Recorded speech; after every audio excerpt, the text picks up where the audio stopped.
పిచ్చిల పడ్డావు నువ్వు. కాంగ్రెస్ ఎమ్మెల్యేల కంటే ఎక్కువగా మంత్రుల పేషీల్లో సెక్రటరీల పేషీల్లో తిరిగేటువంటి ఎమ్మెల్యే ఎవడైనా ఉన్నాడంటే అది శిఖండి పాయల్ శంకర్ అంటున్నారు ప్రజలందరూ కూడా నవ్వుతున్నారు. ఉంటే ధైర్యంగా నీ పార్టీ లైన్లో ఉండు లేదా పబ్లిక్ లైన్లో ఉండు. అటు ఇటు కాకుండా నీకు అధికార పార్టీలో ఉండాలనేటువంటి కోరిక ఉంటే దమ్ముంటే రాజీనామా చేసి గెలిచి చూపెట్టు, నీ బలం బయటపడుతుంది. డిపాజిట్ కూడా రాదు శిఖండి పాయల్ శంకర్ నీకు. బరాబర్ ఏ రోజు వరకైతే నువ్వు కాంగ్రెస్ మంత్రులు నా ఓళ్ళే, కాంగ్రెస్ సీఎం నా ఓడే అని అంటావో ఆ రోజు వరకు కూడా నిన్ను శిఖండి పాయల్ శంకర్ అని బరాబర్ అంటాం. నేను బరాబర్ అంటాం. నీ బతుకేందో, మాంగనీస్ గనులలో నువ్వు ఎవడెవరిని ముంచినవో, హత్యా రాజకీయాల్ని ఎవరెవరితో ప్రోత్సహించినవో, ఎవరెవరిని చీటింగ్ చేసినవో బరాబర్ మా దగ్గర లెక్కలున్నాయి. బరాబర్ బయట పెడతాం.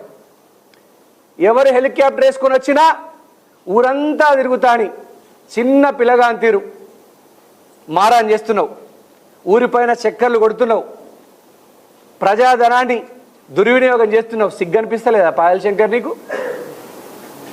అసలు నువ్వు ఒక ప్రజాప్రతినిధివేనా? నువ్వు పార్టీ ఆఫీస్కు, బీజేపీ పార్టీ ఆఫీస్కు ఒక ఎన్ని రోజులైంది, ఎంతకాలమైంది?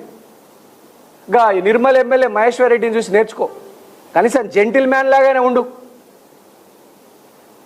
శిఖండి లాగా అటోకాలు ఇటోకాలు వేయకు. కనీసం ఆయన బీజేపీకైనా కట్టుబడి ఉన్నాడు, అట్లయినా ఉండు. అటోకాలు ఇటోకాలు వేసి ఈరోజు నువ్వు నీ పక్కకున్నటువంటి ఎంపీ గొడం నగేష్ గొంతు కూడా గోయాలని చూస్తున్నావు నువ్వు. కేంద్ర మంత్రి పదవి రాకుండా ఇంత పెద్ద చిట్టా గొడం నగేష్ మీద కంప్లైంట్ చేసి వచ్చినటువంటి పూర్తి వివరాలు మా దగ్గర ఉన్నాయి. నమ్ముకున్న ప్రజలకు న్యాయం చేయవు, నమ్ముకున్న పార్టీకి న్యాయం చేయవు. బిడ్డ, బుద్ధి లేకుండా నీతి మాలిన రాజకీయం చేస్తున్నావు పాయల్ శంకర్. కాంగ్రెస్ పార్టీ కార్యకర్తల ఆగ్రహంలో, ఆదిలాబాద్ యువత ఆగ్రహంలో, ప్రజల ఆగ్రహంలో కొట్టుకుపోతావు బిడ్డ. శంకరగిరి మాన్యాలు పట్టుకొని పోతావు. నూకలు కూడా దొరకని పరిస్థితి వస్తుంది నీకు. ఆదిలాబాద్ ప్రజల ఆశల్ని వమ్ము చేసినటువంటి పాయల్ శంకర్, నీకు దమ్ముంటే సిసిఐ ఫ్యాక్టరీ తీసుకురా. పెద్ద పెద్ద మాటలు చెప్పుడు కాదు. కేంద్ర ప్రభుత్వం ఆధీనంలో ఉన్నటువంటి సిసిఐ ఫ్యాక్టరీని తెరిపి ఆ విషయం అడగద్దంటావు. సిసిఐ ఫ్యాక్టరీ తీసుకొచ్చేదాకా నిన్ను తరిమి కొడతాం బిడ్డ. 2.5 ఏళ్ళు ఓపిక పట్టాం. కేంద్రం నుంచి అది తీసుకొస్తా ఇది తీసుకొస్తా అని చెప్పినావు, ఇంతవరకు ఏది తీసుకురాలే. మీ అందరి ఆశీర్వాదంతో ఆదిలాబాద్ గడ్డ మీద కాంగ్రెస్ పార్టీ జెండాని ఈసారి ఎగిరేస్తాం. పాయల్ శంకర్, నిన్ను తరిమి కొట్టే రోజులు వస్తాయి. 2.5 ఏళ్లకే చెప్పలేనన్ని దారుణాలు చేసినావు. 485 కోట్ల రూపాయల భూముల్ని దోసుక తిన్నావు. భూములు కబ్జా చేసినావు, ప్లాట్లు కబ్జా చేసినావు పాయల్ శంకర్, ఇండ్లు కబ్జా చేసినావు. నువ్వు నీ అనుచరులు ప్రజల మీద పడి దోసుక తింటున్నారు. నువ్వు గత బీజేపీ ఆఫీస్ని కూడా పార్టీనే మోసం చేసినటువంటి ఘనువు నువ్వు. అసైన్డ్ ల్యాండ్ని పార్టీకి, బీజేపీ లాంటి జాతీయ పార్టీని మోసం చేసినటువంటి ఘనువు నువ్వు. నిన్ను ఆదిలాబాద్ ప్రజలు తరిమి కొట్టుడు గ్యారంటీ పక్కా. నీ శిఖండి రాజకీయాలు మానుకో పాయల్ శంకర్. ఇకనైనా బుద్ధిగా నడుచుకో. నీకు నిజంగా అధికార పార్టీలో ఉండాలని ఉంటే నీ బీజేపీ పార్టీకి ఎమ్మెల్యే పదవికి రాజీనామా చేసి దమ్ముంటే. అంతేగాని రాజకీయ వ్యభిచారం చేయకు పాయల్ శంకర్. నీ గజకర్ణ గోకర్ణ టక్కు టమార విద్యలు ఎవరు నమ్మరు. ప్రజల దగ్గర అంతా నీ చిట్టా ఉంది. నీ బండారం బయట పెడతాం. నువ్వు ఏ భూముల్ని ఎక్కడెక్కడ కబ్జా చేసినావో వాటి చిట్టా అంతా కూడా బరాబర్ సరైన సమయంలో వెలికి తీస్తాం. నీ కార్యకర్తల్ని మోసం చేసినా, ప్రజల్ని మోసం చేసినా నువ్వు సంబరపడుతుండవచ్చు.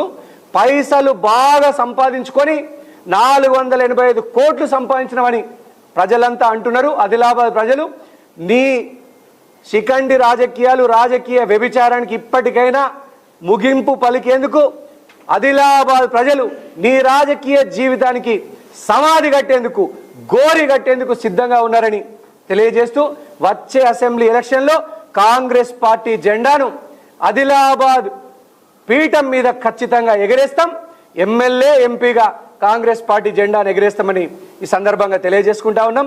ఈ కోఆప్షన్ ఎన్నిక సందర్భంగా సహకరించినటువంటి అందరూ మిత్రపక్షాలకి, కాంగ్రెస్ పార్టీ కౌన్సిలర్లకి, మిగతా మిత్రపక్షాల కౌన్సిలర్లందరికీ కూడా పేరు పేరున శుభాకాంక్షలు, అభినందనలు. తప్పకుండా కాంగ్రెస్ పార్టీలో చేరినటువంటి కౌన్సిలర్లు ఎవరైతే తీసుకుపోయినరో వారందరూ కూడా మళ్ళా సొంత గూటికి వస్తారు. మనం అందరం కలిసి బ్రహ్మాండంగా కోఆప్షన్ సభ్యుల్ని సామాజిక న్యాయానికి అనుగుణంగా, మిత్రపక్షాల పొత్తుకు అనుగుణంగా బ్రహ్మాండంగా మనం గెలుచుకుంటామని ఈ సందర్భంగా తెలియజేస్తూ మీ అందరి దగ్గర సెలవు తీసుకుంటా ఉన్నాను. జై కాంగ్రెస్.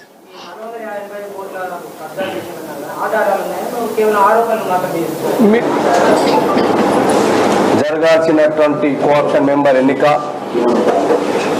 వాయిదా పడడం జరిగింది. మరి దీనికి ముఖ్య కారణం కౌన్సిలర్లకు కానీ, అదేవిధంగా ప్రజాప్రతినిధులకు కానీ మరి వారికి చేరాల్సినటువంటి ఎజెండా చేరకపోవడం, మరి అదేవిధంగా ఆ ప్రజాస్వామికంగా కోఆప్షన్ మెంబర్ ఏదైతే ఎన్నిక జరగబోయేటువంటి తరుణంలో అనివార్య కారణాల వల్ల